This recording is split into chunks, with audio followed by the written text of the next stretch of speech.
No coração pulsante do século XVIII, sob o calor sufocante e opressivo das plantações de cana-de-açúcar da Martinica, onde o ar pesado carregava o aroma doce e pegajoso do melado misturado ao suor dos trabalhadores, nasceu uma menina que jamais poderia imaginar o destino extraordinário que a aguardava. Marie-Rose Joseph Tacher de Lapagerie veio ao mundo em uma família de colonos franceses empobrecidos, marcada desde o berço por uma herança que seria simultaneamente sua maior fraqueza e sua força secreta. O sangue africano que corria discretamente por suas veias através da linha materna, um segredo familiar guardado a 7 chaves em uma sociedade que punia qualquer traço de miscigenação com o ostracismo social implacável. Se essas histórias de superação total e transformação impossível inspiram você tanto quanto me inspiram, aproveite este momento para se inscrever agora mesmo no canal e ativar as notificações. Venha descobrir comigo até onde a determinação histórica de uma mulher extraordinária pode levar alguém, mesmo quando todos os obstáculos do mundo parecem conspirar contra seu destino. A infância de Marie-Rose transcorreu entre os contrastes brutais da vida colonial. Durante o dia, observava os escravos das lavouras, seus rostos marcados pelo sol inclemente e pelo sofrimento, seus corpos curvados sobre as fileiras intermináveis de cana, suas canções melancólicas ecoando pelos campos como lamentos ancestrais que carregavam séculos de dor e saudade da África perdida. À noite, em sua modesta casa de madeira pintada de branco, ela escutava as conversas sussurradas dos pais sobre dívidas crescentes, safras perdidas por furacões devastadores e a constante ameaça de falência que pairava sobre a família como uma nuvem escura e permanente. Havia nela, desde muito pequena, uma percepção aguçada das sutilezas sociais que governavam aquele mundo cruel e estratificado. Notava como os visitantes franceses olhavam de soslaio para sua mãe, como sussurravam comentários sobre a cor ligeiramente mais escura de sua pele, como mediam cada palavra quando falavam sobre a genealogia familiar. A menina aprendeu cedo que existiam segredos que não podiam ser revelados, verdades que precisavam ser enterradas mais fundo que os mortos nos cemitérios coloniais, e que sua sobrevivência dependeria eternamente de sua capacidade de navegar entre identidades múltiplas.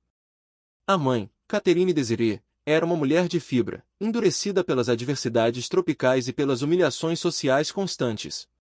Todas as manhãs, antes do sol nascer, ela despertava a filha com sussurros urgentes. Lembre-se sempre, minha criança, de que nossa posição neste mundo é frágil como um castelo de areia diante da maré.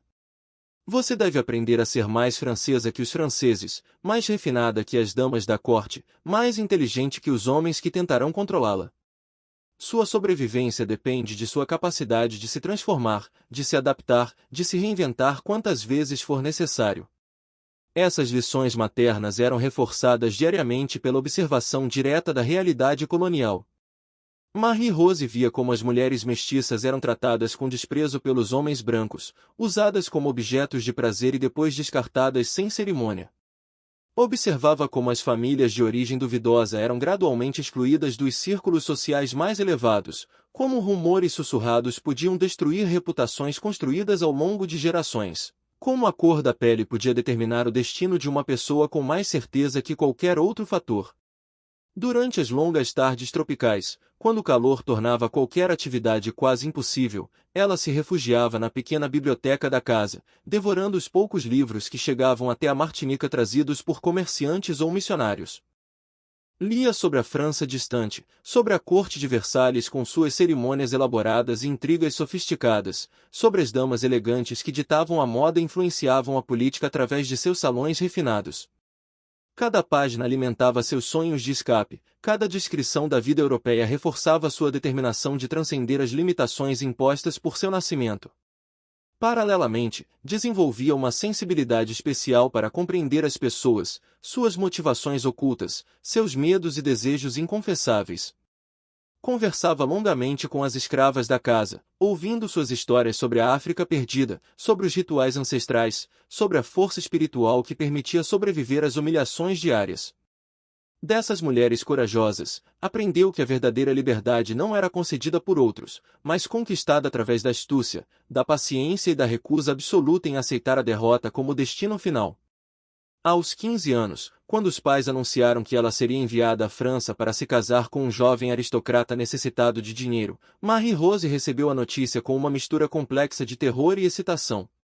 A viagem marítima, que durou semanas intermináveis, foi uma provação física e emocional devastadora. Enjoos constantes, tempestades que ameaçavam destruir o navio, noites em claro imaginando o futuro incerto que a aguardava na terra dos reis e revoluções.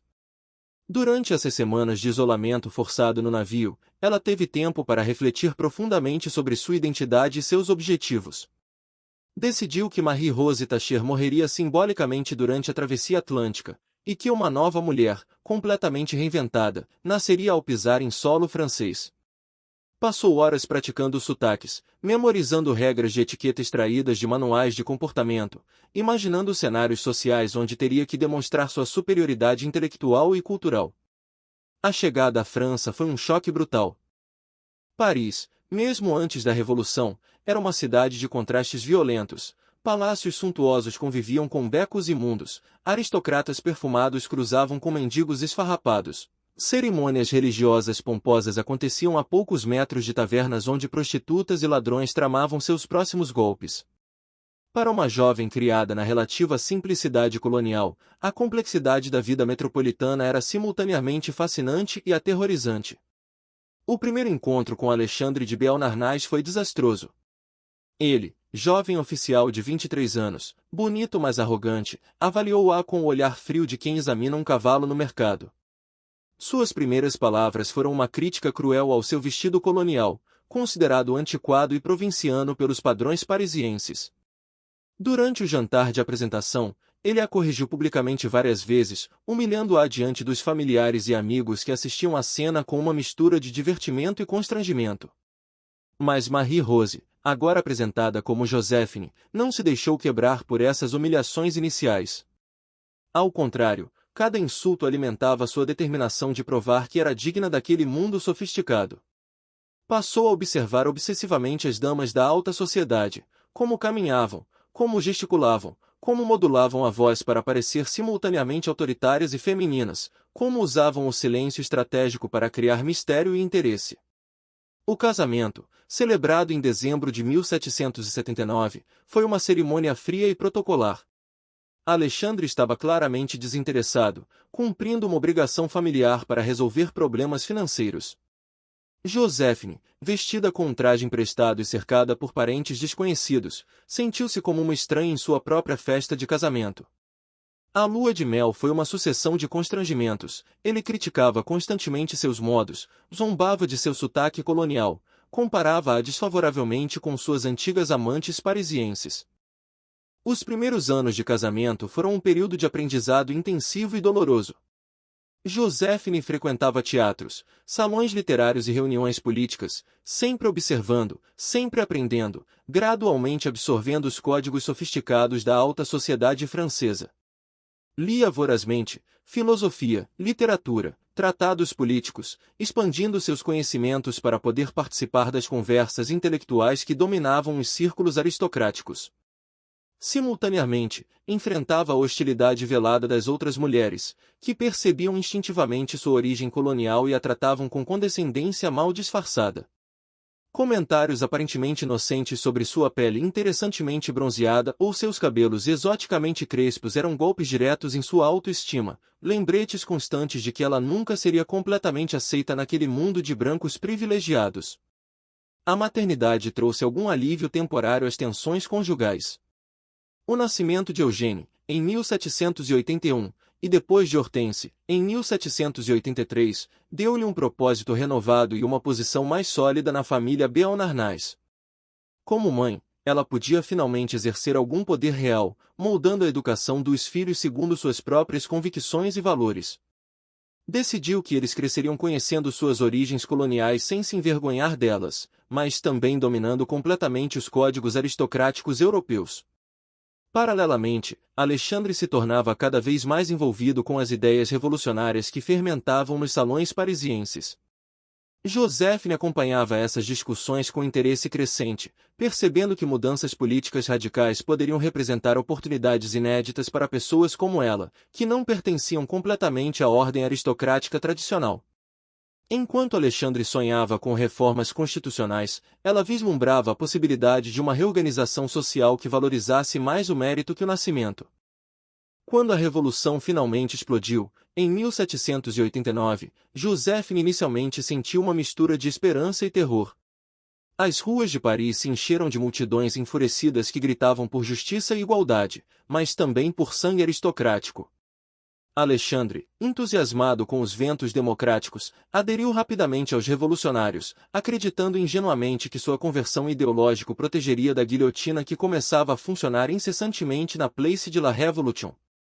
Durante os primeiros anos revolucionários, Joséphine navegou cuidadosamente entre as facções políticas em conflito. Frequentava os novos salões republicanos, onde intelectuais burgueses discutiam ardorosamente sobre direitos humanos e soberania popular, mas também mantinha contatos discretos com aristocratas que tentavam preservar alguma influência nos novos tempos. Sua experiência colonial de sobrevivência entre mundos diferentes revelou-se uma preparação perfeita para os tempos caóticos que se aproximavam. A fase do terror, iniciada em 1793, transformou completamente o cenário político francês. Robespierre e seus seguidores radicais instauraram um regime de paranoia generalizada, onde qualquer suspeita de que tibieza revolucionária podia levar diretamente ao cadafalso. Alexandre, apesar de sua conversão republicana, foi preso sob acusação de traição à pátria, uma acusação vaga que podia ser aplicada a qualquer pessoa que os revolucionários considerassem politicamente inconveniente. A prisão de Alexandre precipitou a própria detenção de Joséphine. Em abril de 1794, ela foi conduzida à prisão dos Carmes, um antigo convento transformado em centro de detenção para suspeitos políticos. As condições eram deploráveis, celas superlotadas, alimentação inadequada, doenças que se espalhavam rapidamente entre os prisioneiros, e o medo constante de que o próprio nome fosse chamado para a execução matinal. Durante os meses de cativeiro, Joséphine demonstrou uma capacidade extraordinária de adaptação e sobrevivência. Organizou atividades culturais para manter o moral dos outros prisioneiros, mediou conflitos entre facções rivais dentro da prisão, estabeleceu relações de confiança com alguns guardas que ela conseguiu sensibilizar com sua história pessoal. Sua experiência de vida entre identidades múltiplas revelou-se uma vantagem crucial. Ela sabia instintivamente como se comportar em cada situação, como conquistar aliados improváveis, como sobreviver em ambientes hostis. A execução de Alexandre, em julho de 1794, foi um golpe devastador que quase a destruiu completamente. Ela perdeu não apenas o marido, mas também a proteção social que o nome Beauharnais lhe proporcionava. Viúva, com 2 filhos pequenos, sem recursos financeiros significativos, enfrentava a perspectiva de ser executada ou, na melhor das hipóteses, de sobreviver na marginalidade social absoluta. Mas a queda de Robespierre, apenas 5 dias após a morte de Alexandre, mudou dramaticamente sua situação. O fim do terror abriu possibilidades completamente novas para aqueles que haviam sobrevivido aos expurgos revolucionários. Joséphine saiu da prisão fisicamente debilitada, mas psicologicamente fortalecida pela experiência extrema de sobrevivência. Havia testado seus limites e descoberto que era capaz de suportar muito mais do que jamais imaginou. A Paris pós-terror era uma cidade completamente transformada. A antiga aristocracia havia sido dizimada ou exilada, criando um vácuo de poder que precisava ser preenchido por uma nova elite. Joséphine percebeu imediatamente que este era o momento ideal para sua reinvenção completa. Usando os poucos recursos que conseguiu preservar, alugou uma casa modesta na Rue de la Victoire e começou a organizar pequenas reuniões sociais. Seus primeiros salões eram encontros modestos, reunindo oficiais revolucionários, intelectuais burgueses, artistas em busca de patrocínio e políticos ambiciosos que tentavam consolidar posições no novo regime. Joséphine descobriu que possuía um talento natural para a mediação social, sabia ouvir, identificar pontos comuns entre pessoas de origens diferentes, facilitar negociações discretas que beneficiavam todos os envolvidos. Gradualmente, sua casa tornou-se um ponto de encontro obrigatório para qualquer pessoa que quisesse influenciar os rumos da política francesa. Ela não participava diretamente das discussões políticas, isso seria inadequado para uma mulher naquela época, mas criava um ambiente propício para que essas discussões acontecessem produtivamente. Sua experiência colonial de navegar entre culturas diferentes revelou-se uma preparação perfeita para mediar entre facções políticas rivais. Foi nesse contexto que, em outubro de 1795, ela conheceu Napoleão Bonaparte. O jovem general corso, de apenas 26 anos, havia se destacado na repressão a uma revolta realista em Paris, ganhando a gratidão do diretório e uma nomeação para comandar o exército da Itália. Quando foi apresentado a Joséphine durante uma das reuniões em sua casa, ficou imediatamente fascinado por aquela mulher madura, sofisticada e misteriosa. O cortejo de Napoleão foi intenso e obsessivo. Ele escrevia cartas apaixonadas, enviava flores exóticas, comparecia a todas as reuniões sociais onde sabia que ela estaria presente. Joséphine, inicialmente, não se sentiu particularmente atraída pelo jovem oficial magricela e socialmente desajeitado.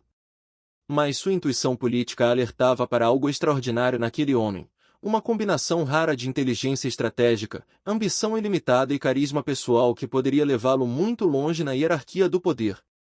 O casamento civil, celebrado em março de 1796, foi uma cerimônia simples que refletia a nova ordem republicana.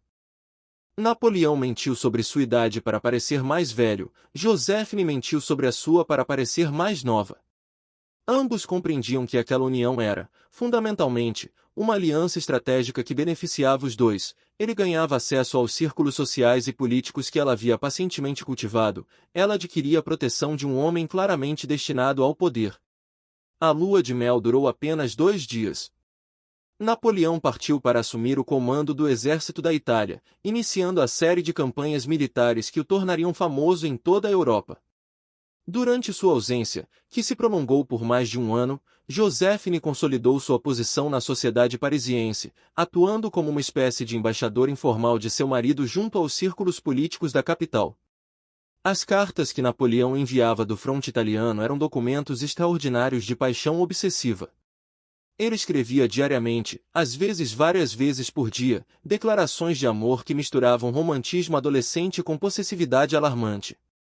Joséphine respondia com mais parcimônia, dosando cuidadosamente as demonstrações de afeto para manter vivo o interesse dele sem alimentar excessivamente seus ciúmes crescentes.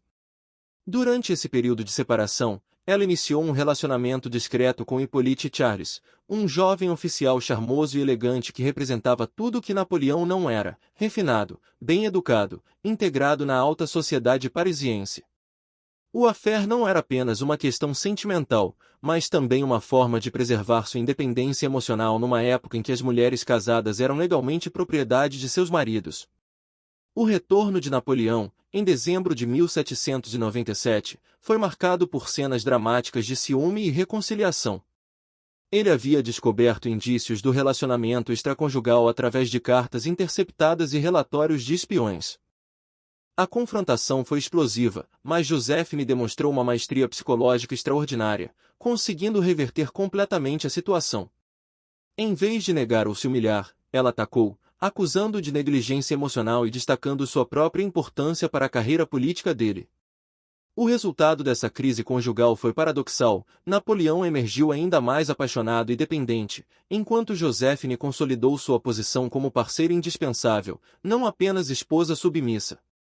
Ele compreendeu que ela possuía qualidades políticas e sociais que complementavam perfeitamente suas próprias habilidades militares e administrativas. A partida de Napoleão para a campanha do Egito, em maio de 1798, inaugurou outro período de separação prolongada. Desta vez, Joséphine aproveitou a ausência do marido para expandir significativamente sua influência política.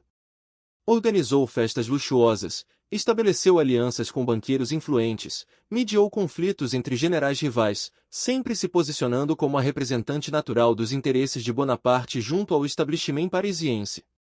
Quando Napoleão retornou inesperadamente do Egito, em outubro de 1799, encontrou uma esposa completamente transformada.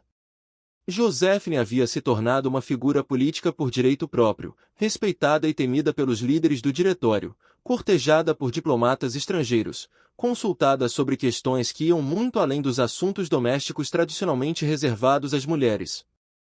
O golpe de 18 Brumário, que levou Napoleão ao poder como primeiro cônsul, foi cuidadosamente planejado e executado, mas seu sucesso dependeu crucialmente das alianças políticas que Joséphine havia pacientemente construído durante anos de trabalho social discreto.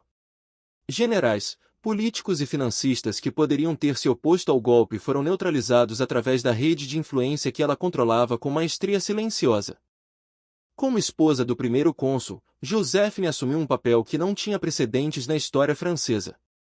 Ela não era apenas a primeira-dama protocolar, mas uma conselheira política ativa, especialmente em questões relacionadas às colônias, ao comércio internacional e às sutilezas da diplomacia europeia.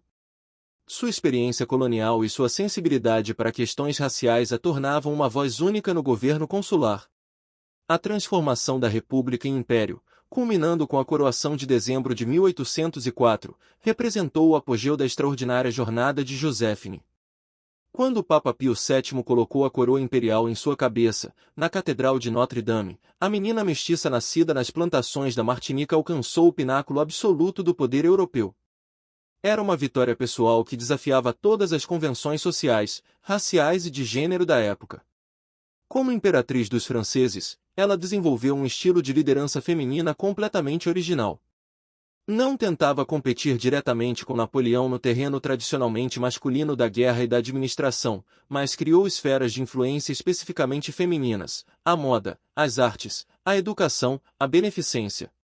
Através dessas atividades aparentemente secundárias, exercia um poder real sobre a sociedade francesa, moldando gostos, valores e comportamentos.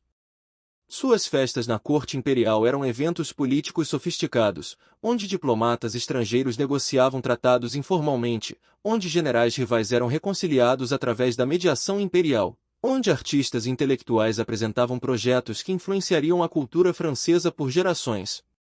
Joséphine havia transformado a sociabilidade feminina em instrumento de poder político. A pressão crescente para produzir um herdeiro imperial tornou-se, gradualmente, a maior ameaça à sua posição. Napoleão, obcecado com a fundação de uma dinastia duradoura, começou a considerar seriamente a possibilidade de divórcio para se casar com uma princesa europeia capaz de lhe dar filhos. As negociações matrimoniais com as casas reais da Áustria e da Rússia intensificaram a angústia de Joséphine, que via aproximar-se o fim de sua era dourada. O divórcio, finalmente consumado em dezembro de 1809, foi uma obra-prima de dignidade e negociação estratégica. Joséphine aceitou a separação em troca de condições extremamente vantajosas: manutenção do título de imperatriz, independência financeira completa, residência permanente no castelo de Malmaison, e o direito de receber homenagens imperiais até sua morte. A cerimônia de divórcio, realizada no Palácio das Tulherias diante de toda a corte, foi um espetáculo emocionante de resignação majestosa. Joséphine leu pessoalmente sua declaração de consentimento, com uma voz firme que comoveu até mesmo seus inimigos políticos. Era o fim de uma era, mas também a demonstração final de sua superioridade sobre as circunstâncias. A aposentadoria em Malmaison revelou-se surpreendentemente produtiva e satisfatória. Longe das pressões da vida imperial, Joséphine desenvolveu paixões intelectuais que haviam sido sufocadas pelas obrigações protocolares. Tornou-se uma botânica respeitada, criando jardins que misturavam espécies europeias e tropicais numa síntese visual de sua própria identidade multicultural. Seus salões em Malmaison continuaram sendo centros de influência política e cultural. Ela recebia exilados de todas as nacionalidades, artistas em busca de mecenato, diplomatas que buscavam canais informais de comunicação com o regime imperial. Mesmo afastada do poder formal, mantinha uma rede de relacionamentos que rivalizava com a do próprio imperador. A queda de Napoleão, após a desastrosa campanha da Rússia e a derrota em Leipzig, trouxe uma melancolia profunda aos últimos anos de Joséphine. Ela acompanhou à distância o exílio na ilha de Elba, os 100 dias, a batalha final em Waterloo. Sua própria saúde, fragilizada por décadas de tensões políticas e pessoais, deteriorou-se rapidamente durante o inverno de 1814. A morte de Joséphine, em maio de 1814, passou quase despercebida numa Europa convulsionada pelas mudanças políticas pós-napoleônicas. Mas seu legado transcendeu amplamente as circunstâncias de sua época. Ela havia demonstrado que uma mulher podia exercer poder político real, mesmo dentro das limitações impostas por uma sociedade patriarcal. Mais importante ainda, havia provado que as origens não determinam o destino, que a inteligência e a determinação podem superar qualquer obstáculo social ou racial. Sua trajetória permanece como um dos exemplos mais extraordinários de transformação pessoal na história ocidental. Da escravidão à realeza, da marginalização social ao poder absoluto, da humilhação colonial à glória imperial, Joséphine percorreu um caminho que parecia absolutamente impossível nas circunstâncias de sua época.